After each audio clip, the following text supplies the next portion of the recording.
Hi, everybody, and welcome to our webinar, our coffee house. I'm just going to wait as people trickle in. I know some people are still joining or waiting for their sound to connect.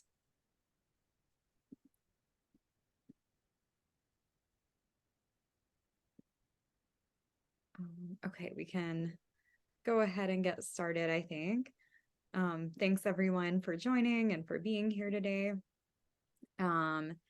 Today's webinar is a coffee house with NEC's new youth coordinator, Felicity Kruger.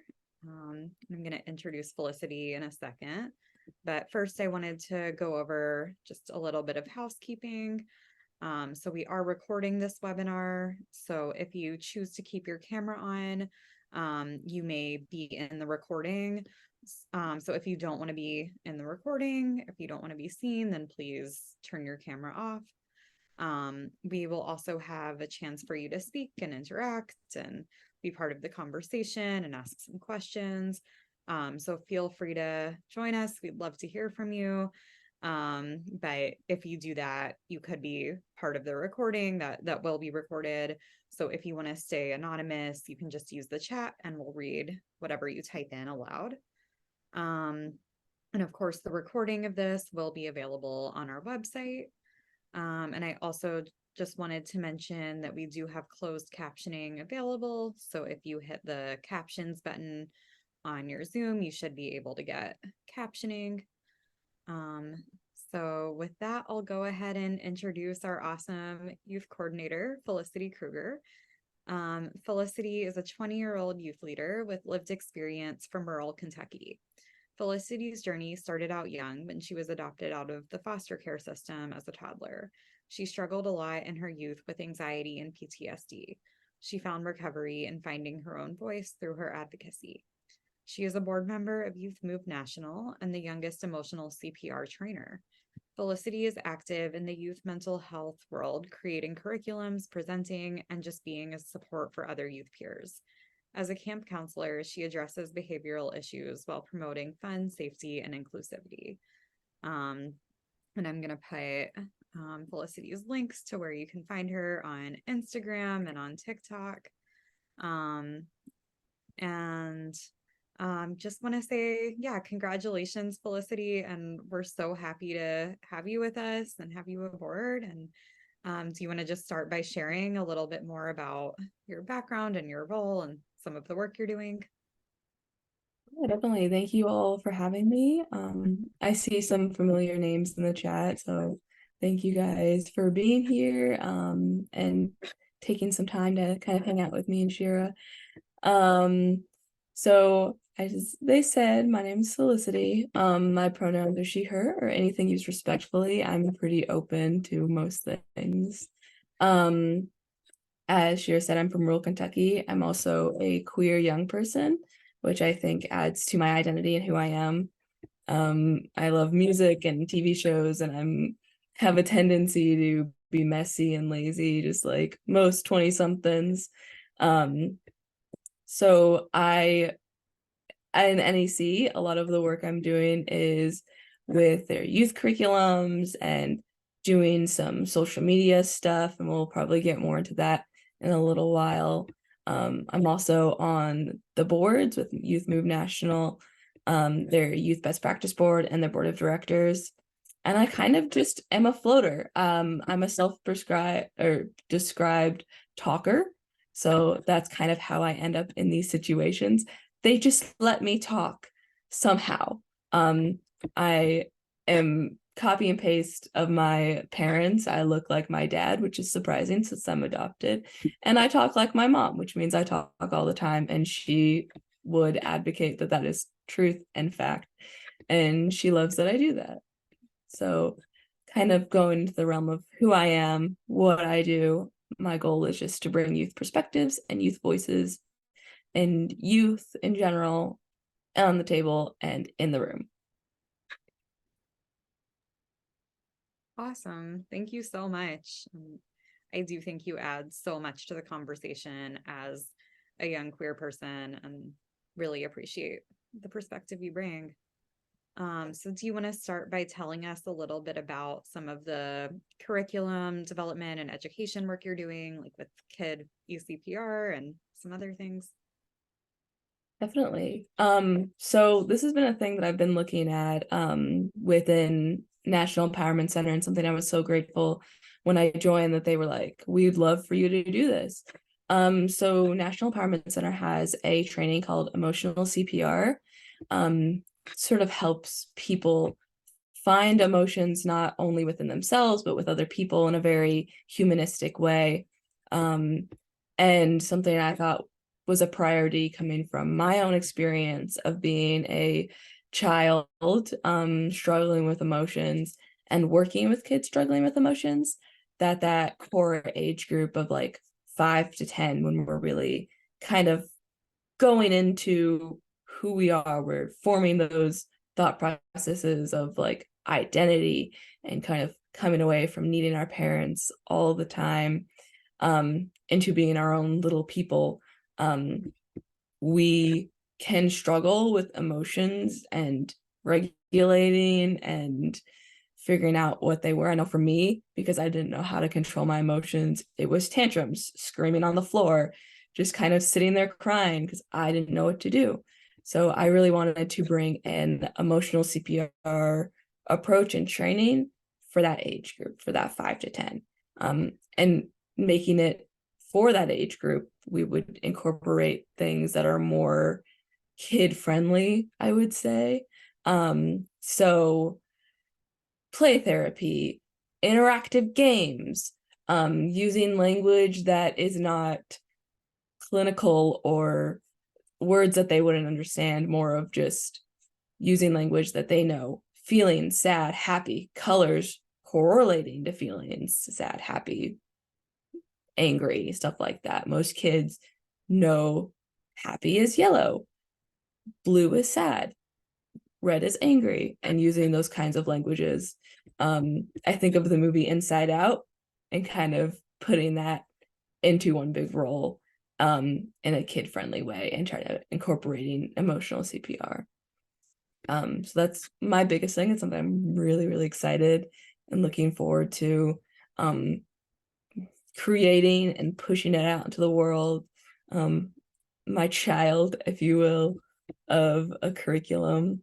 I'm also going to be a panelist with a youth summit in November, which will be really cool to kind of work with them and talk a little bit more about youth and the youth voice and the youth things, and just getting that youth ideology involved. And then I'm going to continue to be involved with youth emotional CPR, which is our teen segment that we established in 2020, I want to say, and having one for the age group of like 13 to like 16, 18, that thing that we've been working on and done trainings with, and just keep doing that.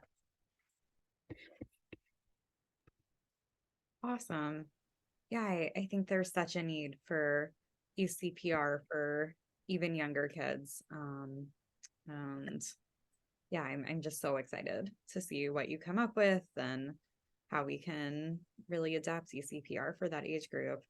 Do you want to tell us a little bit about what that process is going to look like? Definitely.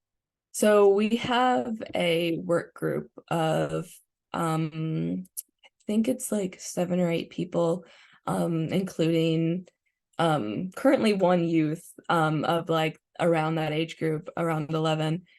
We're hoping to get more young people so that kids are involved in the process. I'm a big fan, and I know National Empowerment Center is nothing about us without us. That includes youth involved in the processes of creating something made for them, because we want their input and their involvement. So we want to get more youth. And we're going to start a rollout of a survey to kind of get an idea of how kids learn, done by kids and their parents. So kids saying, I learn best by this and this and this. I know when I was a kid, I learned best by being shown and examples, and very visual learning. and taking that into account, as well as taking disabilities into account, and what kids need to be extra supported, and kind of making that be the standpoint. So once we do that survey and that goes out and we get all that input, we're going to start incorporating all of it into our training. So taking our emotional CPR tools that we currently have for these older age groups, and putting them into that kid-friendly language, incorporating games and creating ways of like how best to mold it and form it, because we all have all of the things have like the set curriculum. We all kind of do what is best for our groups in the moment, but putting it into something that is tangible, holdable, and that kids will like best. I know that we've talked a lot about different types of games, emotional well-being. An example that I've used as a camp counselor is something called Warm and Fuzzies.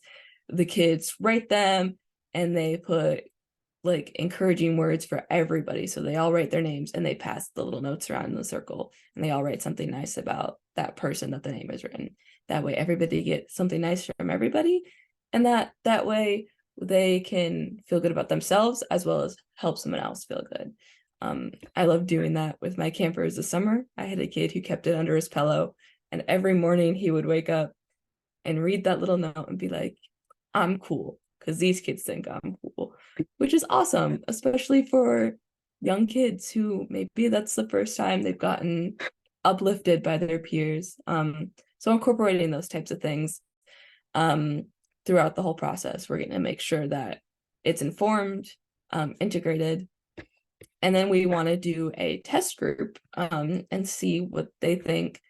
At the end of every emotional CPR training, we do the word is gone. A survey. There we go. Kind of a survey. Evaluation. There we go. That's that word. So that one's going to be a really important one with that first test group, and just kind of seeing what they thought about it, what they liked. I also think it's really important to kind of keep that youth peer trainer, either that or like mom type trainer type of person, and like mentor-esque with the trainings. Once again, as a camp counselor, kids come right up to me and go, "You're Pickles. Yeah, that's my name here. You're correct. You wear fun socks. Yes, I do. You're so true." And having kids come up to you and just enjoy the fact that you can be a little odd with them and a little quirky. So that way it's not like a school lesson where we're just telling them, this is what you do, this is how you do it, and this is what you're going to do forever. It's like, this is what you can do. How do you want to learn this? That kind of thing. And keeping the fun, quirky people. And that's really why I think that age group would work best with. So hopefully integrating those people and getting people trained to be those fun, quirky little individuals to hang out with kids for however long we decide it needs to look like. Awesome. Yeah, I think that's something so unique about our approach is the core principle of nothing about us without us, and really making sure that whoever we're providing any type of training for like feels represented among the training team. And I think it's really cool that even with this very young age group, we're still finding ways to do that. Whether it's just making sure to have adults that have a lot of experience with that age group, or even having some much younger trainers than we've ever had, like in that like kind of 10 to 12 age group. I think that's really exciting. I know you're also doing a lot with social media and trying to kind of redo our social media presence and improve that a lot. So do you want to share more about that? Definitely. I'm gonna share a little story and call out our CEO Oryx, who when I joined, he goes, "Do you know how to work TikTok?" And I was like, "Yeah." And asked me if I could possibly create a TikTok account and a Instagram account. I was like, sure. I'm a big Instagram person. If you'll look at my personal Instagram account, it is like aesthetic and very much overdone and fun and quirky. I focus on a lot of like fashion and like style things I do. So sort of bringing that knowledge into a professional type of account while also making it kind of fun. So I really want to bring some advocacy in that fun way, as well as creating spaces for people to come in and find relatable things. I do plan on sharing some memes and types of stuff on our Instagram. Right now, this every Wednesday, I am spotlighting somebody that works with National Empowerment Center, just so that people can kind of get to know who the business is behind, and who they're supporting. I think having a face with a description is really cool. So you get to be able to see who it is, what they look like, what their personality is, within our bios. I also have made like a couple videos on our TikToks that use Olivia Rodrigo songs that are just fun and quirky. I want to use very person first types of comedy, as well as bringing what we're doing and what's active on in National Empowerment Center. So mentioning trainings, mentioning webinars. I posted this webinar on our story. Something that I think would be cool to do with our stories is do little interactive polls, if people have seen those. I know that I follow an account that does like nostalgia posts, so they'll post which one's more nostalgic. So doing stuff like that where you can be involved and it can be fun while also kind of learning something about mental health, and figuring out different things and learning about us and our trainings.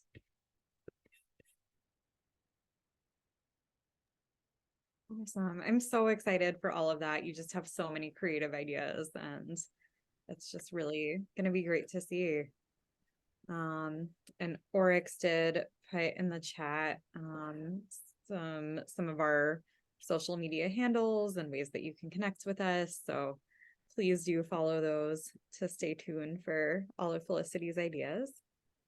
I was also wondering if you wanted to share about any of our other upcoming webinars or things that you want to do for our as part of our youth leadership webinar series. And just before you do that, I just want to share, I'm currently fostering a cat named Bailey, and she wants to be part of the conversation. So you may see her coming in and out, and hope that's fine. Always a big fan of cats and animals. I have 2 dogs, and for once they're sleeping. Woo! Yeah, definitely. This hasn't been scheduled yet, but we have one where we're going to involve a young boy named Chase, who's going to come in and kind of share a little bit about his story and his life. We're looking at probably January. And then I know that we have a coffee house with Kim Ewing. I might have mispronounced that, in which I apologize, Kim. I'm sorry. Is it December? Yeah. And I believe we shared that earlier. And Kim is awesome and so creative, and has a lot of really good ideas. So definitely check that out. And I mentioned, oh, go ahead, Shira. Oh yeah, I was just gonna share Oryx had put it in the chat. But that will be December 13th from 4 to 5:30 Eastern. Yes, so definitely go and look at that, because Kim is an awesome human being. I worked with her multiple times, and she has some really cool thoughts and ideas and ways to get youth involved and people involved in general. And she's just an incredible trainer. I really want to continue to include youth and young people. Continuing with the webinar series, I have a lot of ideas. I'd love to do one with possibly Youth Move National people, kind of get the scoop of what they do, and how they work and how they're integrating things. I know right now they have an incredible queer and POC population, that they're really working with and really working hard to include, and maybe get some ideas on how they are doing it, how they're working through it. I think that'd be really cool. As well as I'm doing the youth summit in November. I believe it's November 11th. And that is just an incredible summit where it's a lot of young people coming together and sharing information and resources. I'll be a panelist on that, which will be really cool, really fun. Yeah. Awesome. So many exciting things happening. Is that the Copeland Center putting that on? Yeah. Thank you. I could not think of the name. Yeah. So speaking of Youth Move, I was wondering if you could tell us more about some of your work with them. Yeah. So my involvement with Youth Move was a chaotic start.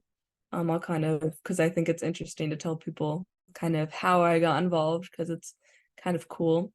So I, for the longest time, was in my local chapter, which was like Youth Moves, like one of their first chapters. We started in 1999, I think. I might be wrong, but the 90s, I know that.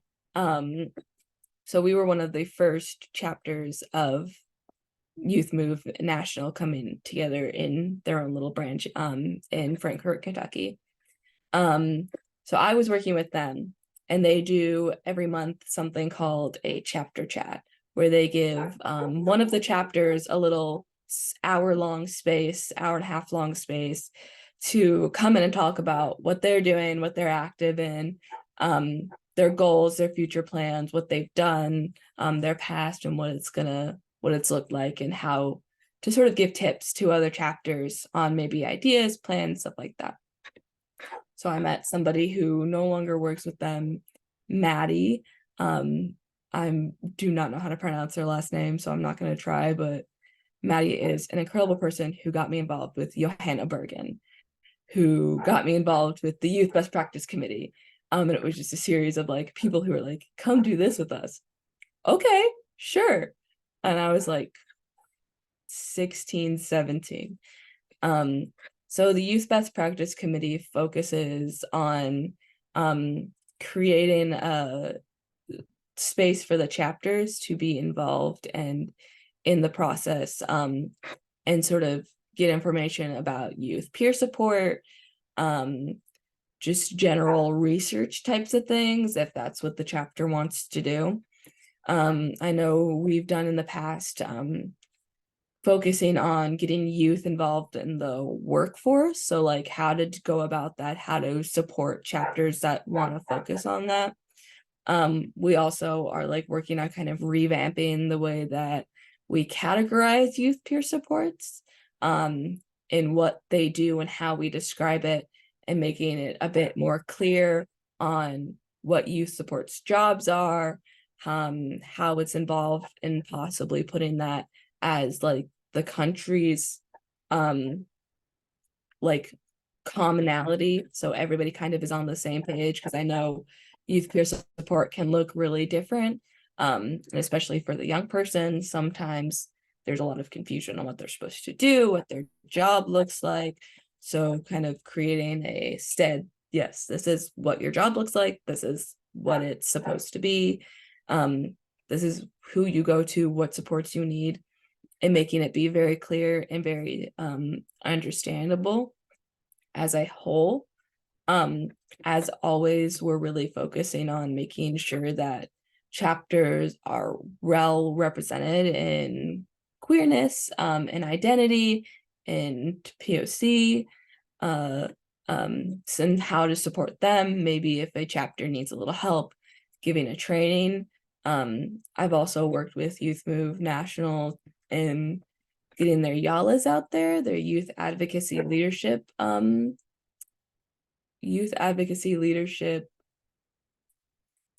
last A is leaving my brain. It's a training. It's a really cool training for youth to come and take and learn a little bit about leadership, and it's available to their chapters. And every once in a while they kind of do a big out and kind of available to any youth who wants to join, which is really cool. And really helpful for the chapters. And with our research, we do a lot of gathering data. I know that we did one that was about youth peer supports in rural communities and kind of what it looked like, struggles that they might have, that they might face, and how to support them and kind of what to do with all this data. We have worked on a data bill. So all of us youth are, if we've done surveys, been involved in DCBS or something like that, we're a data. And learning kind of like what rights we have to our data, how to protect it, and what all happens to it. So if somebody gives out a survey, having that bill of rights to kind of be like, oh, okay, so if I do this survey, this is what they're doing with my data, that's where it's going, and I have a right to that not going to everywhere in the world and just going to this one person doing this data research. So big stands of Youth Move National, love them, will always love them. They do amazing work, and I'm really proud of them and the work that they have done and currently are still doing. Yeah. Amazing. Thank you so much for sharing that all with us. And it just sounds like you've been doing so much amazing work, not only with NEC and as an ECPR trainer, but also with Youth Move, and I know as a camp counselor too. I was just wondering if you could share a little bit more about kind of what motivates you to do that, maybe some of your own recovery story and anything else that kind of provides inspiration. Definitely. I am cheesy, and I will say this till the day I die. My biggest inspiration is my mom. She does advocacy for herself. Some of my earliest memories of advocacy was sitting in Kentucky's Capitol building, doing my math homework, my little homeschooled kid type beat. And her in the legislative office kind of talking about bills and how best to support kids with autism, because she had a son who has autism, my older brother. And I think she is something that has always driven me and inspired me. And when I was young, I had always struggled with a lot of anxiety since like very young age, like elementary school, 7, 8, 9, became very apparent when I was 9 years old.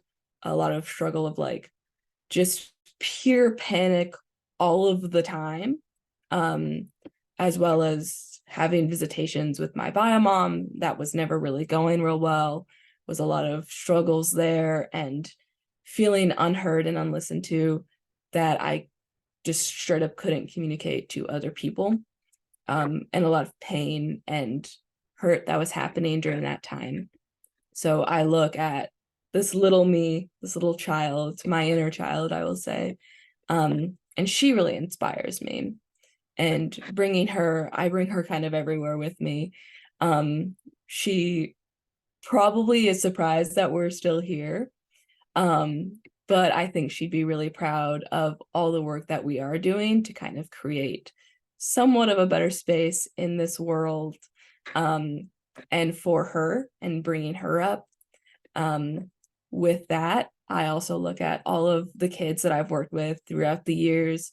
I have been a camp counselor for 3 years, and before that I was a junior counselor and a counselor in training since I was 14 years old.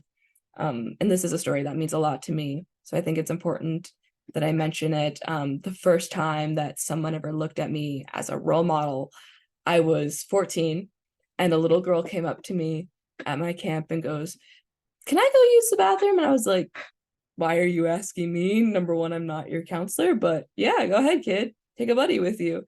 And her coming back, and for some reason, that little interaction, she just really got attached to me, and she was like, "Can I braid your hair? Can I do this?" And I sort of saw me being somebody that these kids kind of followed, and I had shadows for the first time in my life that whatever I did, they did. And I really want them to kind of look at either things I do or things that people they think is cool do, like YouTubers that maybe they find cool and they're doing advocacy work and wanting to go and do that same thing themselves and being inspired and empowered to just be their own people in this world and bring something that they've learned from me or from somebody that's doing the same types of work I do, and empowering them. I know this summer I had a little boy, he wasn't real little, he was like 11, and he looked me dead in the eyes and goes, I never used the word consent until I came here, but I quite like it, because he noticed that the other boys liked him more because he would ask to do things before instead of just doing. He was struggling with like a lot of pushing, hitting, and stuff like that. And I looked him dead in the eyes. He goes, we're wrestling. I said, well, you can push him with consent. So ask him if it's okay before. And he did. And he was like, they're nicer to me now. Yeah, they are. That's awesome. I'm happy for you, kid.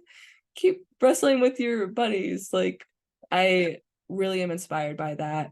And wanting just to create a space for not only little me and that little person that I carry around with me everywhere, but all of those kids, and having that person that's for the first time telling them, you're okay, you're gonna make it.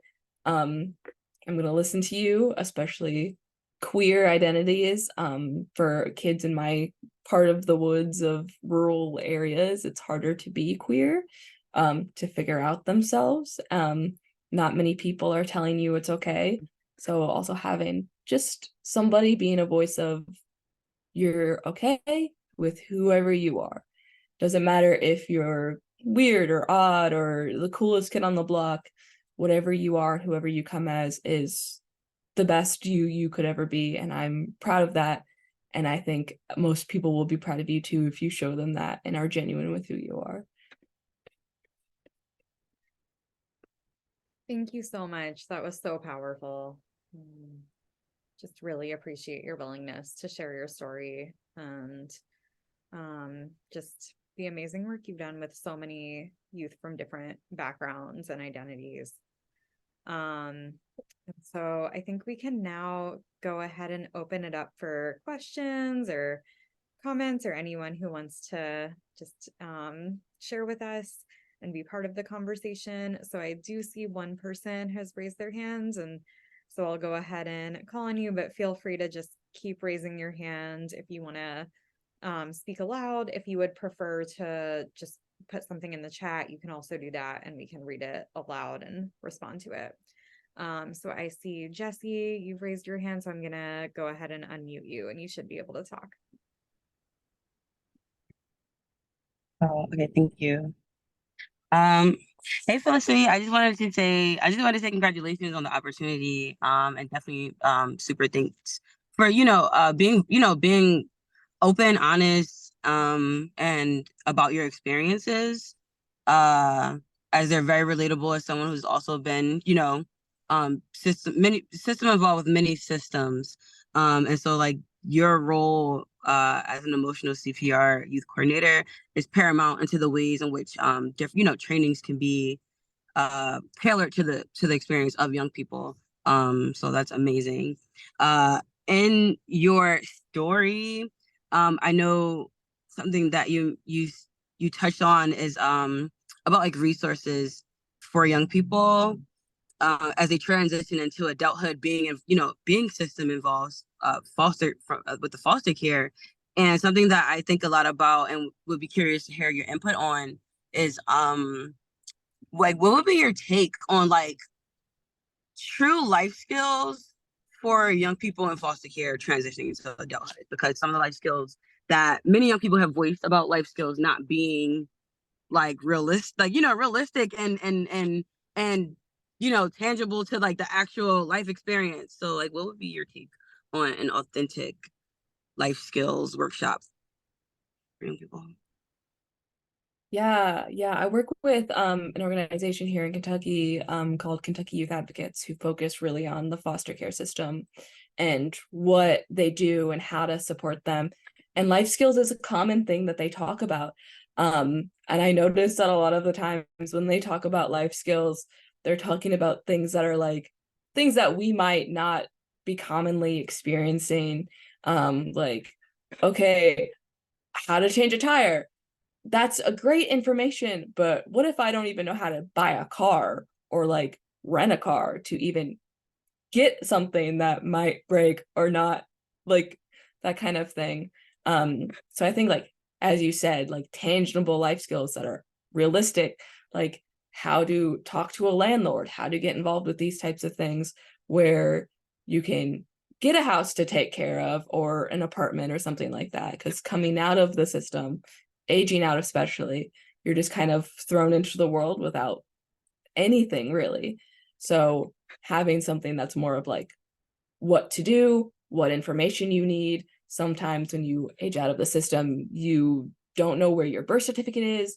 It's been lost by the system. You don't know, you don't have a driver's license. So what that looks like, and going involved and getting into this process of, okay, I need a driver's license to get a job so I can drive to work, especially when you're in these rural communities, there's not public transportation.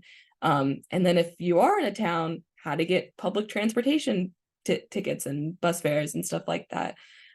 So having, like, as you said, real tangible life skills, I think is important, and not just these ones that, what I'm going to use the word of kids who have never experienced foster care or live in very stereotypical homes, are life skills that, yes, they need to learn, and it is important for us to learn, but how can we learn them if we don't have a car or a house that we already can take care of, or money to get food, and having how to be real people out in the world, especially when we're just launched out there, is really important. I think life skills is something that all of these people think a lot about and really focus on, but aren't doing it in a way that is specified for us and what we need, and going about it in a way that is tangible and easy for us to get to. I know a lot of them do it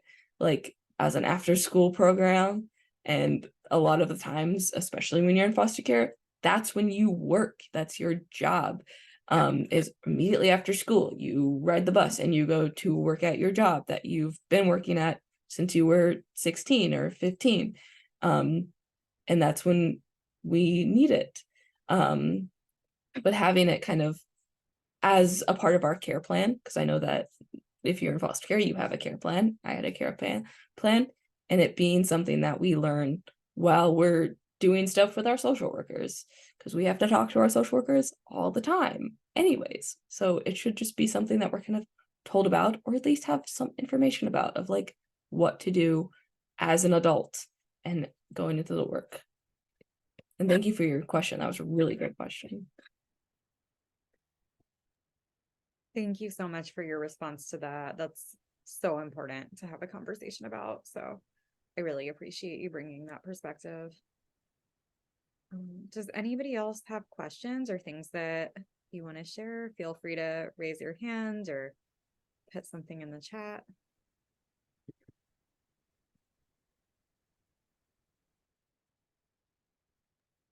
I imagine a lot of people are here because they're interested in improving their youth programs. Correct me if I'm wrong. And finding a way to involve youth more. So, could you speak to that a little bit as far as your recommendations, if that's what folks are interested in? Definitely. So youth involvement, correct, is what you're asking, or it's just like how to get youth involved. Okay, awesome.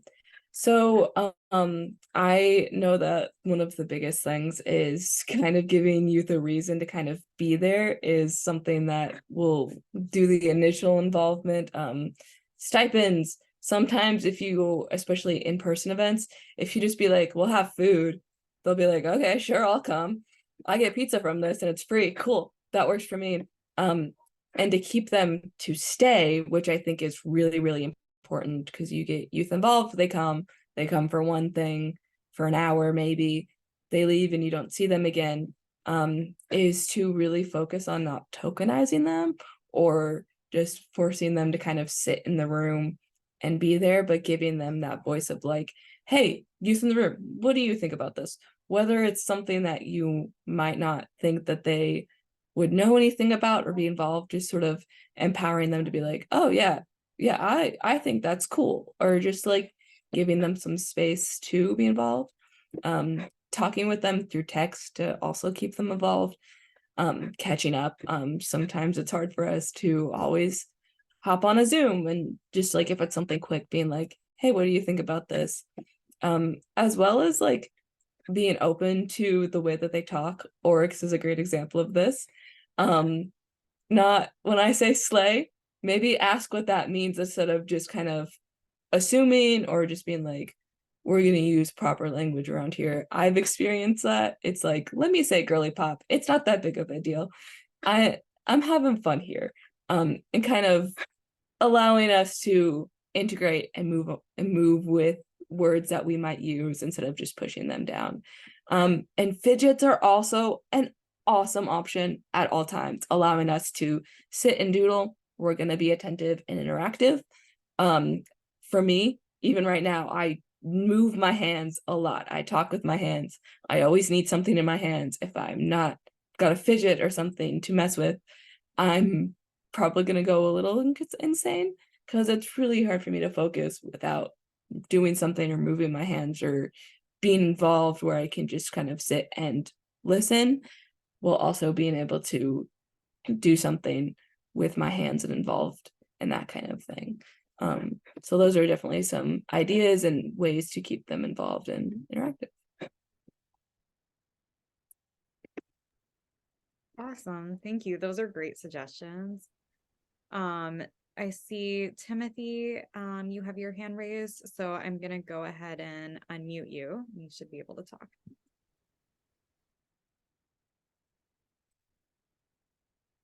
Good afternoon, everyone. Can you hear me? Okay. I'm a boomer. And one of the things that I bring is that lifelong experience. And I'm hearing a lot of it in everything that you're talking about, Felicity, and how people are responding in the chats. Lots and lots and lots and lots going on.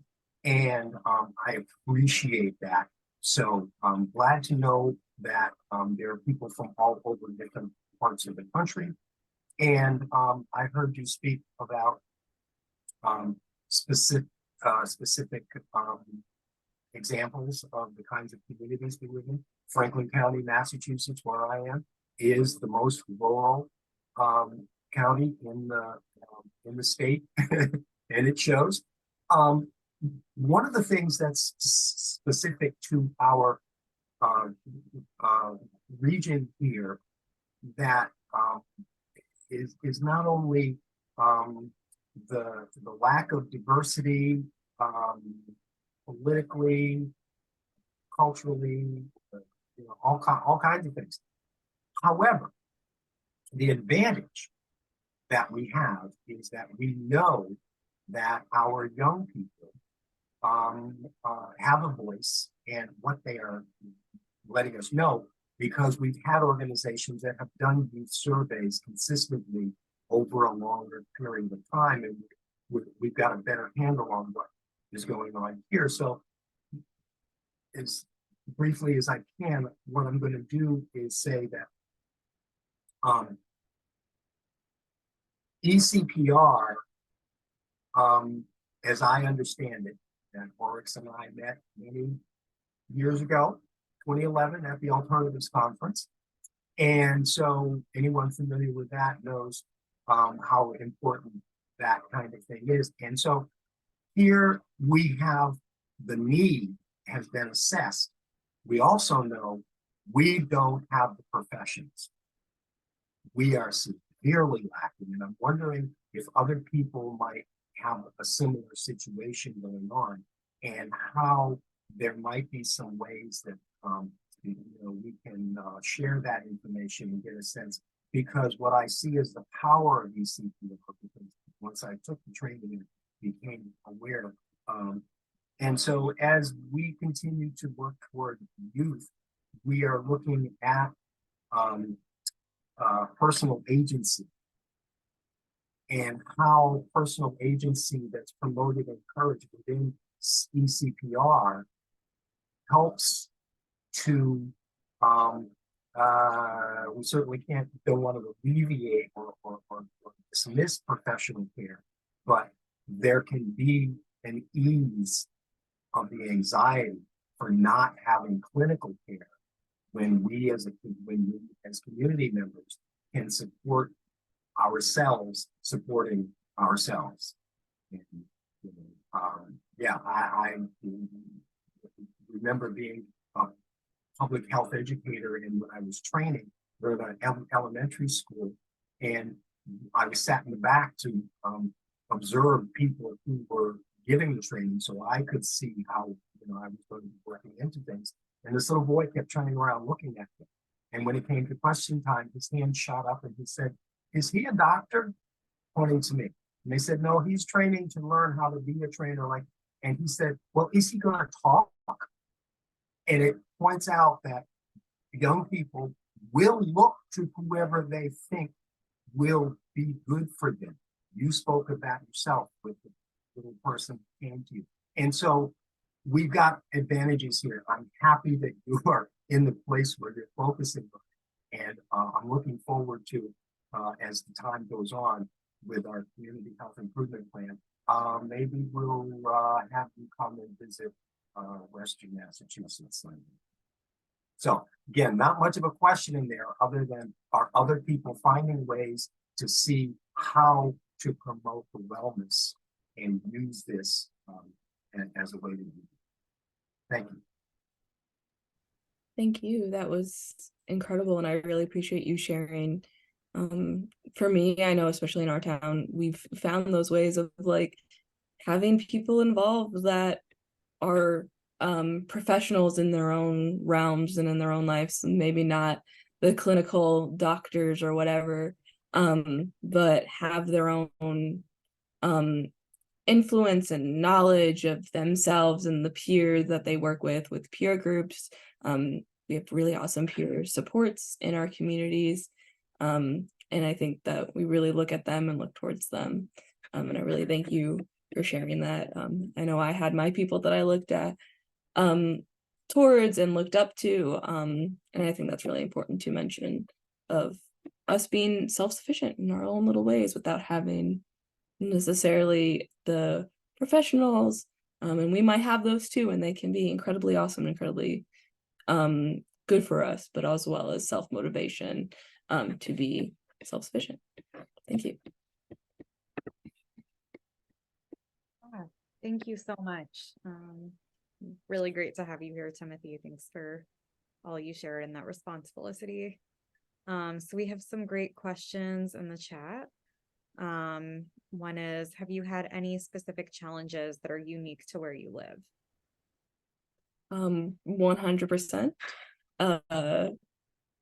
Growing up, it was not a common conversation of mental health, especially I'm gonna call my family out. We were kind of the odd ones in our little group. My mom is a very loud and proud woman, very openly herself, and my dad is a very quiet man who doesn't talk very much, and that surprised a lot of people, as well as me being their little tomboy that ran around jumping on things and kind of barely knew how to cook. I know a bit now, but we never had the conversation of mental health, especially with my friend groups, until we lost somebody to a mental health struggle, and then it was shock and lack of communication, and kind of doing this whole thing of, we're not going to talk about this. This is a subject that we're just going to ignore, which for these young people who just lost their friend, we had a lot of questions and didn't know really what to do with them. and none of the adults were really answering what to do and what if our feelings were okay or valid. And I know for me, I was feeling feelings that were big and scary, and I didn't know where to put or what to do with them, and I just kind of held them. And that's one of the biggest things, is that there's a lack of communication. I think we're getting better as time progresses, but I know that was always really hard. And then, of course, being queer in a community like this is always going to be difficult. There's always going to be a learning curve. Like, I know, sorry, my dog is barking. It's technically not my dog, but still, dog barking. It's kind of distracting. But being queer, I can't be fully open all the time about who I am in my community. I will be open with my peers and my kids in a way that makes sense and is appropriate for the time, but I will always have to hide somewhat of myself when I'm out and about, while also being true to who I am, and creating that safe space within my own communities, within my friend groups, and really finding ways of communicating my feelings and my queerness and my identity within these will always be a little hard, but I do see progression coming our way and more of an open conversation. It's slow, but I know that we're going to get there, and we're opening the door of having that. But I hope that kind of answers a little bit. I'm not the biggest fan of always talking about the struggles, because I want us to look towards the future, but I do want to say that that is something that is true and we face every day in rural communities. It's hard, but we are going to be open one day, and we've got young people that are inching that word in, and older people too. My mom is one of those people who opens the door and is not afraid to say, yeah, I've got mental health struggles too, and my kid does too, and we're going to be open, and I'm going to, if you don't want to talk to your kid about it, I'll talk to her about it, like that kind of thing, which is incredible, and I appreciate them so much. Thank you so much. Yeah, just really appreciate your openness and vulnerability with that, and just think that's so important. We do have another great question in the chat. Can you speak a little about the value of knowing about the history of the consumer, survivor, ex-patient movement and peer movement? How has that connection influenced your own career and motivation to contribute in this field? Definitely. I mean, I am a survivor myself, and am like, have always been within that involvement of peer-led and peer-driven, youth-driven. All of my starts and continue launches into my career and who I am are all based on peer-led people and us being our own professionals, as well as being taught by people who have had struggles and who have been involved in systems and have struggled in hospitals or their own mental health journeys and what that looks like. And I think that's vital and really important. I can't think of somebody that I really look up to that hasn't had an experience like that. I'm going to mention a couple names here and just shout them out real quick, because Stephanie Sykes-Jones, who is a local person in Kentucky, she has her own mental health journey that she is very open with and very upfront and true about, which I have always appreciated. And I have looked up to that woman for so long in her career and how she's managed to be such a successful individual, and continuing her care and love of other people. And I think I know, actually not think, I know this, I wouldn't be the person I am without the mental health struggles I faced, without hearing other people be like, girl, I've been there too. It's been hard, but we've got it. And I also think that we should be fully including those people in every part of the decisions we make, from legislative all the way down to just youth or people involved in organizations that have lived experience, that are coming from their own journeys.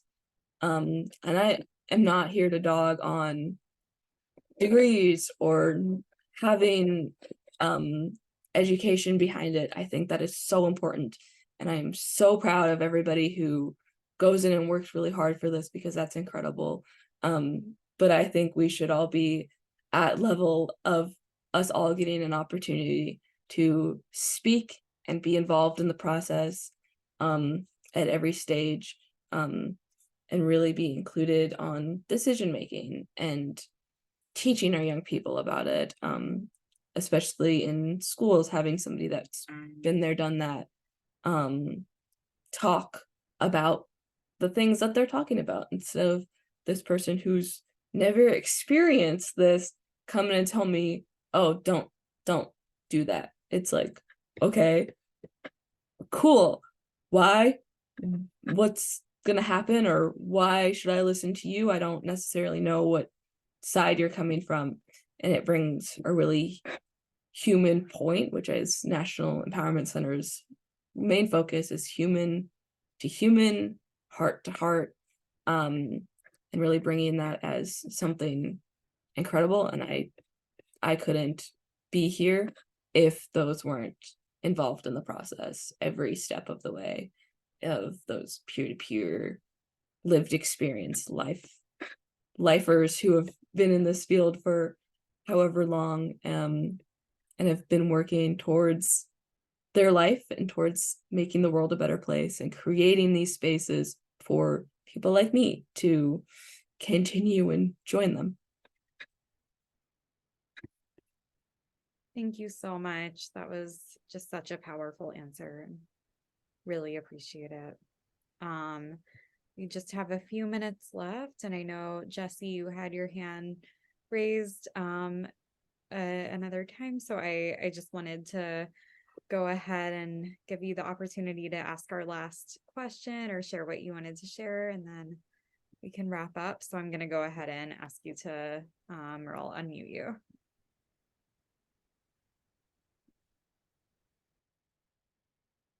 Hi. Okay, because it's really exciting. I'm really excited for you, Felicity, and this opportunity.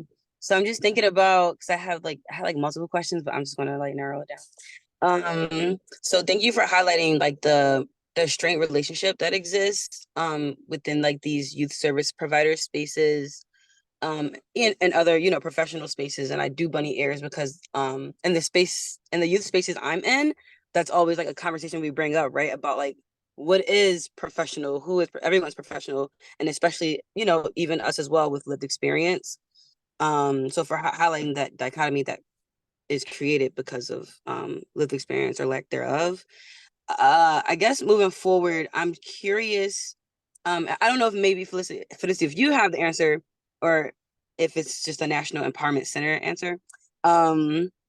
But what is I guess the role look like moving forward, interacting with interested and involved community members and organizations to support you in this role. And I'm also going to drop my information down in the chat, because I would love to get connected, and possibly maybe you can have a conversation with folks in our space about your role. So yeah, okay, thanks. Definitely. And I'm always open. My Instagram is open for everything. If you want to reach out to me too, I can also share my email. But yeah, I think that's awesome, and I really appreciate you coming in and asking that. I know for me, I'm just here to have a good time, and anybody who wants involvement or wants to ask questions, I'm more than willing to talk with them or email with them. Willow, stop being sassy. Yeah, I don't know if orgs might have more of an idea how to answer that question, or Shira. I'll pop in. Hi. I would say this is what we want. Like this is the reason why we did this coffee house chat, so people could meet Felicity. Is we want to hear from you. We want to work with you. So I'm gonna put my email in the chat, and anybody who, and Felicity can put her email in the chat as well. And just please feel free to reach out to us. We're up for anything. As Felicity said, we're up for a good time. So that could be emotional CPR. It could be presentations like this for your organization. Whatever makes sense in your community.